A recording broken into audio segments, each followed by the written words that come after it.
एक बार फिर से आप लोगों का बहुत बहुत स्वागत है आपके अपने चैनल ज्ञानी बाबा 875 पे। मैं दुर्गेश सर आप लोगों के लिए लेकर आ गया हूं ना क्लास 10th ज्योग्राफी भूगोल इकाई 1 का जो क ख है उस समाप्त हो चुका है, उसको पढ़ा भी चुके हैं। उसका क्वेश्चन आंसर जो है वो भी पूरा अपलोड हो चुका है। अभी तक आप नहीं देखे हैं तो डिस्क्रिप्शन में लिंक दिया हुआ है, वहां से जाकर जरूर आप देख सकते हैं। आज हम लोग पढ़ेंगे क्या, तो आज हम लोग जो पढ़ने वाले हैं क्या, वन एवं वन्य प्राणी संसाधन। वन एवं वन्य प्राणी संसाधन का ये जो लेक्चर है वन होगा, लेकिन यहाँ हम ज्योग्राफी को एक सीरीज में लेकर चल रहे हैं, तो 11वां लेक्चर जो है आज हमारा होगा।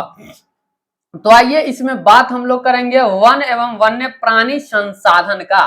तो यहाँ देखिए, यहाँ जो आपको अच्छे से नजर आ रहा होगा कि वन एवं वन्य प्राणी संसाधन क्या है, इकाई गौ है। इकाई क्या है, गौ है। तो आइए देखते हैं इसमें क्या है। यह सत्य है कि आग पर नियंत्रण मानव सभ्यता का महान आविष्कार है ना। यह एकदम सत्य बात है कि आग पर जो क्या है, आग पर नियंत्रण मानव सभ्यता का महान आविष्कार है। किंतु इस महान आविष्कार ने विनाश की इतिश्री भी किया है ना। और इसकी सबसे पहली आहुति वन एवं वन्य प्राणियों की हुई है। जब पके हुए मांस का रसास्वादन हुआ तो वन्य प्राणियों का आखेट एवं पकाने तथा भुनने के लिए ईंधन संसाधन के रूप में वनों की लकड़ियां का उपयोग एक आम बात हो गई ना।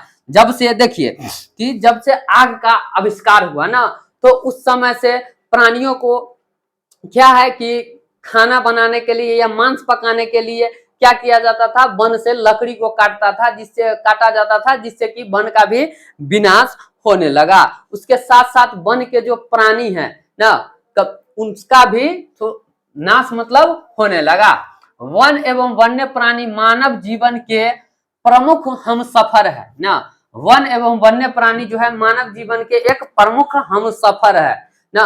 हमसफर का मतलब कि अगर वन और वन के प्राणी अगर मनुष्य के साथ ना हो तो क्या वन नहीं होगा। अगर पेड़ पौधे नहीं होंगे तो क्या मनुष्य जीवित रह पाएंगे ना। जैसे तो वही कहा गया है कि वन एवं वन्य प्राणी मानव जीवन के क्या है, प्रमुख हमसफर है। वन पृथ्वी के लिए सुरक्षा कवच जैसा है। वन जो है पृथ्वी के लिए क्या है, तो सुरक्षा के कवच जैसा है ना। जैसे मान लीजिए जो कर्ण का जो महाभारत में था कवच कुंडल, उसी प्रकार से तो कवच कुंडल बिना हटाए क्या कर्ण का वध हो सकता था, नहीं। तो उसी प्रकार क्या है, वन जो है पृथ्वी के लिए एक सुरक्षा कवच जैसा है। यह केवल एक संसाधन ही नहीं बल्कि पारिस्थितिकी तंत्र के निर्माण में महत्वपूर्ण घटक है। हमारा इनसे अटूट संबंध है। वास्तव में वन प्रकृति का एक अमूल्य धरोहर है ना। तो यहाँ पर हम बात कर लेते हैं थोड़ा, जो क्या आप जानते हैं दिया हुआ है ना कि वन उस बड़े भूभाग को कहते हैं। वन कहते किसको है, तो वन उस बड़े भूभाग को कहते हैं जो पेड़ पौधों एवं झाड़ियों द्वारा आच्छादित होते हैं। वे वन जो स्वतः विकसित होते हैं उसे प्राकृतिक वन, और जो मानव द्वारा विकसित किए जाते हैं वह मानव निर्मित वन यानी इसे वानिकी कहलाते हैं। वन जैव विविधताओं का आवास होता है। वन जो है जैव विविधताओं का क्या आवास होता है। तो यहाँ से क्या पता चल गया हमें कि वन उस बड़े भूभाग को कहते हैं जो पेड़ पौधों एवं झाड़ियों द्वारा आच्छादित होते हैं। वे वन जो स्वतः विकसित होते हैं ना, जो अपने आप विकसित होते हैं उसे प्राकृतिक वन कहते हैं, और जो वन मानव के द्वारा विकसित होते हैं उसे मानव निर्मित या वानिकी कहते हैं। तो बढ़ते हैं फिर अगले आगे की ओर। तो क्या है, उपहार है ना। तो यहाँ पर जो हम लोग अभी पढ़े हैं कि क्या है, वन प्रकृति का एक अमूल्य धरोहर या उपहार है ना। तो उपहार है, सृष्टि के आरंभ से ही मानव इसके आंचल में पोषित हो रहा है। वन एवं वन्य प्राणी मानव के लिए प्रतिस्थापित होने वाला संसाधन है ना। वन कहिए या वन्य प्राणी कहिए, मानव के लिए क्या है, प्रतिस्थापित होने वाला संसाधन है। यह इस जीव मंडल में सभी जीवों को संतुलित स्थिति में जीने के लिए अथवा संतुलित पारिस्थितिकी तंत्र के निर्माण में सर्वाधिक योगदान देता है, क्योंकि सभी जीवों के लिए खाद्य ऊर्जा का प्रारंभिक स्रोत वनस्पति ही है ना। किसी भी क्या है कि सभी जीवों के लिए ना, मतलब कि कोई भी जीव हो उसके खाद्य ऊर्जा का प्रारंभिक स्रोत जो है क्या है, वनस्पति ही है। भारत में वन संसाधन एक महत्वपूर्ण संसाधन है। क्या है, भारत में वन संसाधन जो है एक महत्वपूर्ण संसाधन है ना। वन संसाधन जो है वो क्या है, एक महत्वपूर्ण संसाधन है। यहाँ के लोग आरंभ से वन प्रिय रहे हैं, जिसका प्रमाण हमें धार्मिक ग्रंथों तथा लोक कथाओं से मिलता है। किंतु वर्तमान समय में विकास की दौड़ में हमने अपने अतीत के सभी गौरवशाली परंपराओं को नकार दिया है। हम वन और वन्य प्राणी के महत्व को नहीं समझ रहे हैं और तेजी से इस संसाधन का विदोहन कर रहे हैं, उनका नाश कर रहे हैं। वस्तुतः हमें वन और वन्य जीव संसाधनों को संरक्षण देना चाहिए और संरक्षण देना जरूरी भी है। अब आगे जो टॉपिक है क्या है, वन और वन्य जीव संसाधनों के प्रकार और वितरण ना। तो देखिए, वन और वन्य जीव संसाधनों के प्रकार के बारे में पढ़ेंगे, इसका वितरण कहाँ कहाँ है, विस्तार कहाँ है, उसके बारे में पढ़ेंगे। तो आइए जानते हैं हम लोग क्या, तो वन और वन्य जीव संसाधन के प्रकार और उनके वितरण के बारे में। वन विस्तार के नजरिए से भारत विश्व का 10वां देश है ना। वन के विस्तार के नजरिए से अगर देखा जाए तो मेरे दोस्तों, मेरे प्यारे छात्र एवं छात्राओं ना, तो भारत जो है वो कैमा स्थान पर है, 10वां देश है ना।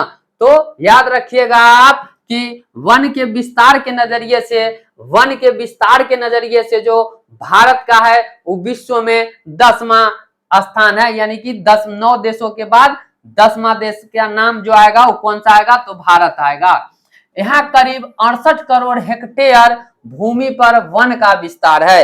भारत में जो लगभग कितने, तो 68 करोड़ हेक्टेयर भूमि पर वन का विस्तार है। कितना, तो 68 करोड़ हेक्टेयर भूमि पर किसका, तो वन का विस्तार है। रूस में 809 करोड़ हेक्टेयर वन क्षेत्र है, जो विश्व में प्रथम है ना। तो अगर पूछा जाए आपसे प्रश्न कि विश्व में सर्वाधिक वन जो है वो कहाँ है, तो आप कह सकते हैं कि वह जो क्षेत्रफल की दृष्टि से सबसे बड़ा देश रूस है, उसी में सबसे अधिक वन का विस्तार है। तो कितना है, तो 809 करोड़ हेक्टेयर वन क्षेत्र है ना। रूस में कितना हेक्टेयर है, तो 809। लेकिन भारत में क्या है, भारत में केवल 68 करोड़ हेक्टेयर भूमि पर वन का विस्तार है, जबकि रूस में 809 करोड़ हेक्टेयर वन क्षेत्र है, जो विश्व में प्रथम है। ब्राजील में 478 करोड़ हेक्टेयर, कनाडा में 310, मतलब कि ब्राजील आपका आ जाएगा सेकंड में, कनाडा आ जाएगा थर्ड में, करोड़ हेक्टेयर है। संयुक्त राज्य अमेरिका 303 करोड़ हेक्टेयर है। चीन में 197 करोड़ हेक्टेयर है। ऑस्ट्रेलिया में 164 करोड़ हेक्टेयर, कार्गो में 134 करोड़ हेक्टेयर, इंडोनेशिया में 88 करोड़ हेक्टेयर और पेरू में 69 करोड़ हेक्टेयर वन क्षेत्र है। और उसके बाद भारत का स्थान आता है। तो एक तो आप किसका किसका याद रखिएगा, क्योंकि एग्जाम में जो है क्या क्या पूछा जाता है, तो भारत का पूछा जाएगा और या तो सर्वाधिक पूछा जाएगा। तो भारत का यदि पूछा जाता है कि कौन सा स्थान है वन के विस्तार में, तो बताइएगा कि 10वां है।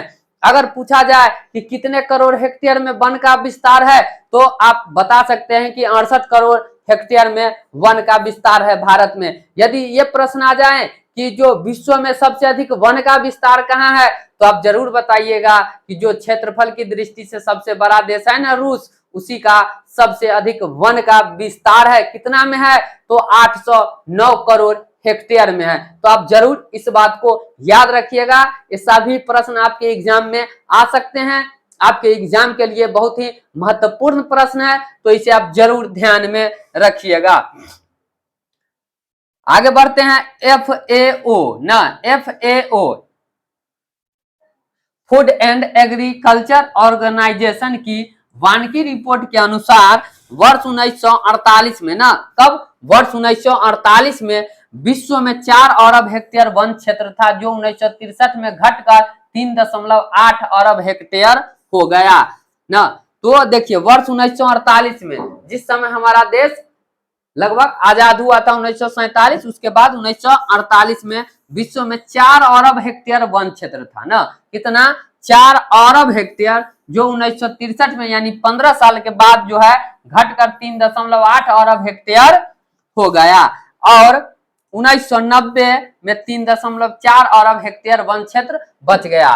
किंतु 2005 में इसमें कुछ सुधार आया और स्थिति लगभग 1948 के समान हो गई, अर्थात कुल वन क्षेत्र 3.952 अरब हेक्टेयर हो गया है ना। 1948 से 63 में कमा, फिर 63 से क्या हुआ, 96 तक कमा, लेकिन 90 के बाद जो है 2005 तक में क्या हुआ, उसमें सुधार हुआ है, और फिर जब वही हाल हो गया है जितना जो लगभग 1948 में था ना।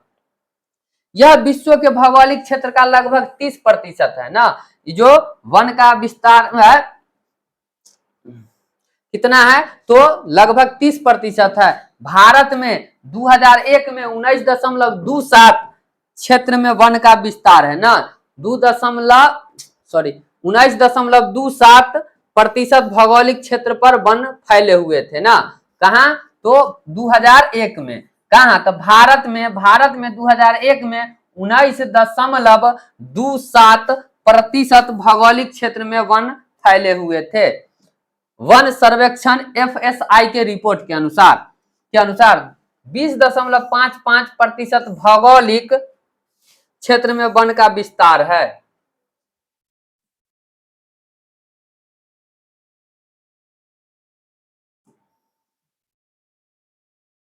वन सर्वेक्षण FSI के अनुसार 20.55% भौगोलिक क्षेत्र में वन का विस्तार है। IRSOP 6 संसाधन उपग्रह लीस एक सुदूर संवेदी उपग्रह है ना, जिसमें स्कैनर के साथ कैमरे लगे होते हैं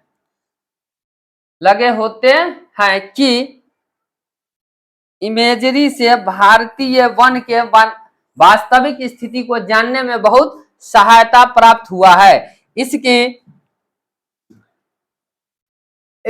10वीं रिपोर्ट 2005 के अनुसार ना, इसकी कैमी रिपोर्ट, तो 10वीं रिपोर्ट 2005 के अनुसार देश में कुल 67.71 करोड़ हेक्टेयर वन क्षेत्र है ना। देश में कितना है, देखिए 10वीं रिपोर्ट 2005 के अनुसार देश में 67.71 करोड़ हेक्टेयर वन क्षेत्र है, जो कि देश के कुल भौगोलिक क्षेत्र का 20.60% है। कितना, तो 20.60% है।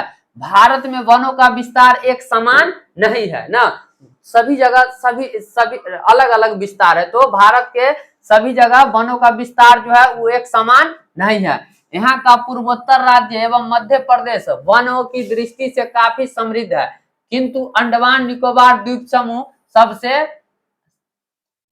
समूह सबसे आगे है, जहां 90.3% भौगोलिक क्षेत्र में वन विकसित है। वृक्षों के घनत्व के आधार पर वनों को 5 वर्गों में रखा जा सकता है ना। तो देखिए वृक्ष के घनत्व के आधार पर ना, किस आधार पर, तो घनत्व के आधार पर वन को जो है 5 वर्गों में रखा जा सकता है ना। कितने वर्गों में, तो 5 वर्गों में रखा जा सकता है वन को। पहला है अत्यंत सघन वन ना, कुल भौगोलिक क्षेत्र में वृक्षों का घनत्व 70% से अधिक ना। उसके बाद है दूसरा सघन वन। पहला क्या है, अत्यंत सघन वन, दूसरा है सिर्फ सघन वन। कुल भौगोलिक क्षेत्र में वृक्षों का घनत्व 40 से 70%। तीसरा क्या है, खुले वन। कुल भौगोलिक क्षेत्र में वृक्षों का घनत्व 10 से 40%। चौथा क्या है, झाड़ियां एवं अन्य वन। तो पहला है अत्यंत सघन वन, दूसरा है क्या, सघन वन, और तीसरा है हमारा खुले वन, चौथा है झाड़ियां एवं अन्य वन, और पांचवा है मैंग्रोव वन ना, जिसको हम लोग तटीय वन भी कह सकते हैं। कह सकते हैं। तो आते हैं हम लोग पहले नंबर का बात करेंगे, अत्यंत सघन वन। अत्यंत सघन वन जो है वो किसको कहते हैं, क्या अत्यंत सघन वन। तो देखिए भारत में इस प्रकार के वन का विस्तार 54.6%, कितना, तो 54.6% क्षेत्र में 54.6 लाख हेक्टेयर भूमि पर है, जो कुल भौगोलिक क्षेत्र का 1.66% है ना। तो अत्यंत सघन वन जो है भारत में जो इसका विस्तार है वो कितना है, तो 54.6 लाख हेक्टेयर भूमि पर है, जो कुल भौगोलिक क्षेत्र का 1.66% है। असम और सिक्किम को छोड़कर सभी पूर्वोत्तर राज्य इस